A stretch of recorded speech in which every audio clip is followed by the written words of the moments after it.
Untuk bisa lakukan itu semua, Anda butuh macan sejati, bukan macan sirkus, untuk membereskan republik ini. Itu aja, ngomong-ngomong fair. Saya dipanggil KPK berapa kali, saya datang minta data, saya kasih semua. Sama penyidik saya bilang, lu butuh data apa, ngomong seingat saya kasih tahu. Mereka kalau Kak Jagung mau butuh saya, kasihkan semua data, saya bisa kasih satu disk, Anda baca, dengerin baik-baik. Tapi saya minta tolong ya, sidang terbuka ya. Ingat baik-baik kalimat saya, direksi. Saya boleh keluar dari sini, tapi catatan yang saya punya, kalau rezim betul-betul mau membereskan negeri ini dari korupsi di migas dan Pertamina, saya berani jamin, saya dengan data ini akan penjarakan kalian semua. Nah, oke. Assalamualaikum warahmatullahi wabarakatuh. Kembali lagi di channel Oke, mantap Tul.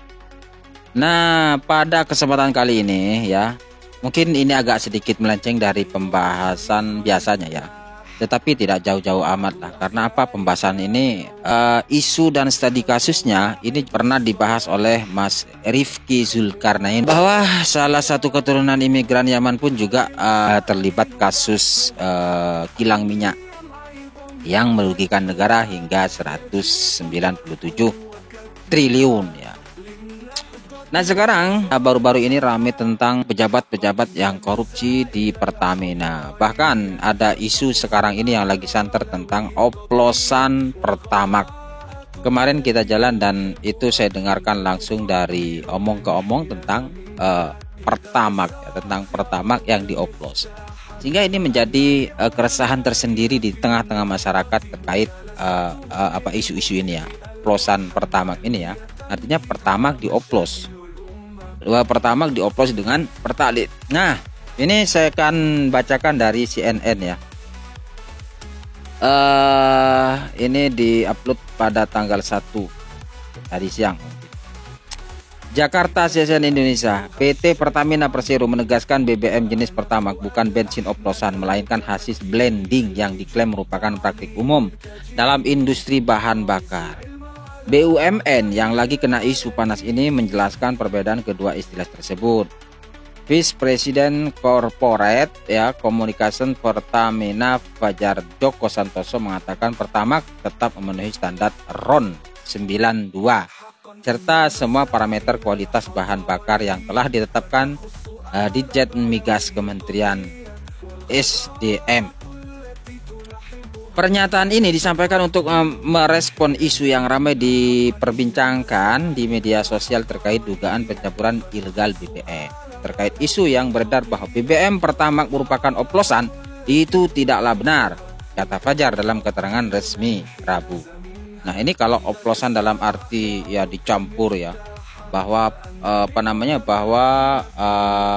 Pertalite dicampur dengan Pertamax agar menjadikan keuntungan yang berlipat.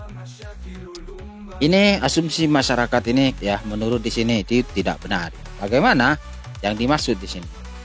Oplosan adalah istilah pencampuran yang tidak sesuai dengan aturan, sedangkan blending merupakan praktik umum, common practice dalam proses produksi bahan bakar, ujarnya.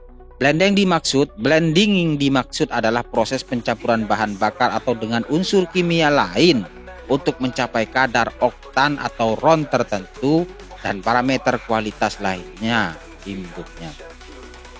Sebagai contoh yang menyebut Pertalite yang merupakan campuran komponen bahan bakar RON 92 atau yang lebih tinggi dengan bahan bakar RON yang lebih rendah sehingga dicapai bahan bakar RON 90. Itu maksudnya. Jadi kadar campuran bahan kimianya di situ ya yang dikelola mungkin ya. Fajar memastikan masyarakat tidak perlu khawatir terhadap mutu BBM yang dijual Pertamina di SPBU. Kualitas Pertamax sudah sesuai dengan spesifikasinya, yaitu dengan standar oktan 92. Isu BBM oplosan mencuat seiring kasus dugaan korupsi pengadaan RON 92 Pertamax di Pertamina yang tengah diselidiki Kejaksaan Agung. Sejumlah pejabat Pertamina dan pihak swasta telah ditetapkan sebagai tersangka, termasuk Direktur Utama PT Pertamina Patra Niaga Siahaan, ya, Direktur Penyidikan Jampitsus Kejagung, Nah, sekarang ini lagi viral tentang Basuki Cahayapurnama atau Ahok. Nah, bongkar semua tentang mafia-mafia BBM, mafia-mafia di dalam Pertamina, ya, terkait pejabat yang mafia-mafia Pertamina. Dan ini luar biasa ini ya. Ini satu keberanian Om Ahok. Ya, kita saksikan ya. Makanya kenapa orang takut jadi dirut demo-demo? Kalau saya jadi dirut, saya bisa langsung pecat tuh dirut subholding. Karena untuk ke notaris saya yang putuskan. Dan saya tidak pernah takut sama menteri BUMN manapun. Sama saya benar. Kenapa saya dikurung tidak boleh jadi dirut? Janjikan saya jadi dirut untuk membereskan. Makanya saya hanya bisa melakukan sebatas bisa saya awasi. Saya sering ngancam mereka secara kasar kok. Kalian yang nganggap saya nggak berdaya hari ini ya. Mungkin ada yang nganggap saya itu macan ompong di Pertamina karena nggak jadi dirut. Tapi kalian tunggu, waktu akan berputar. Semua catatannya akan saya pegang. Satu hari ganti rezim, kok penjarain kalian semua. Kalian ingat baik-baik kalimat saya direksi. Saya boleh keluar dari sini, tapi catatan yang saya punya, kalau rezim betul-betul mau membereskan negeri ini dari korupsi di migas dan Pertamina, saya berani jamin saya dengan data ini akan penjarakan kalian semua. Makanya saya harap ini kasus bukan cuma si Rifa Siahan Patraniaga kok. Mana mungkin?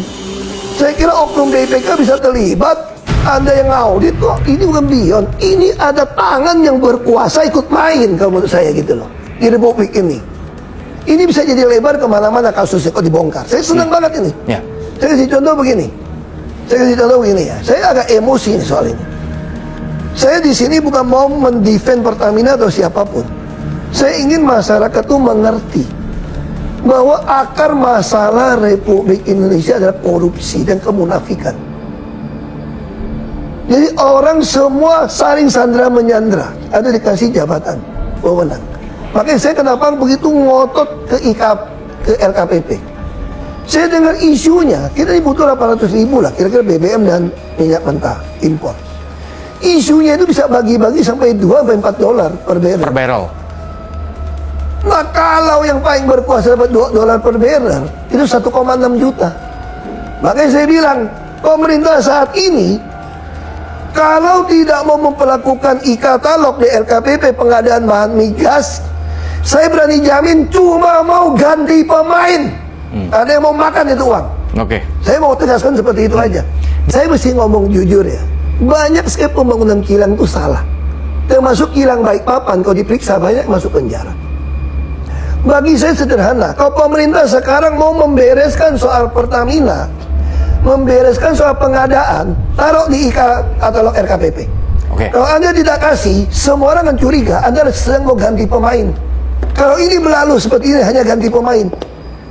Kita tahu mau kasus PT Timah, mau siapa, kalau masih sama kejadiannya, Anda ganti pemain. Pasti kan nggak Undang-Undang Nomor 7 tahun 2006. Hasil ratifikasi Konvensi PBB melawan korupsi. Di situ ada prinsip illicit inducement. Kalau kekayaan kamu itu tidak bisa buktikan dengan pajak yang Anda bayar, sita buat negara. Oke, terakhir Pak. Tapi butuh PP dong. Ya. Pertanyaan saya, berani nggak SB dan Jokowi keluarkan PP-nya? Ya. Termasuk Pak Prabowo, keluarkan PP-nya aja. Oke. Supaya membandingkan beres negeri ini kok. Untuk bisa lakukan itu semua, Anda butuh macan sejati, bukan macan sirkus, untuk membereskan Republik ini. Itu aja kalau mau ngomong fair. Nah, saya dipanggil KPK berapa kali, saya datang, minta data, saya kasih semua. Sama penyidik saya bilang, lu butuh data apa, ngomong seingat saya kasih tahu. Mereka kalau Kak Jagung mau butuh saya, kasihkan semua data, saya bisa kasih satu disk, Anda baca, dengerin baik-baik. Tapi saya minta tolong ya, sidang terbuka ya.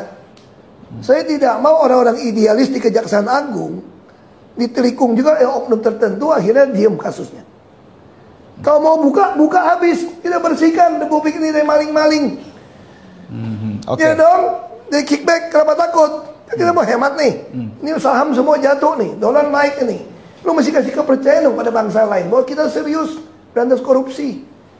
Bukan cuma email itu terus hilang gitu loh. Ada unsur apa? Makanya saya tanya sama saya, satu kata, apa problem bangsa ini? Satu kata, korupsi. Untuk bisa memberantas korupsi, ya transparansi.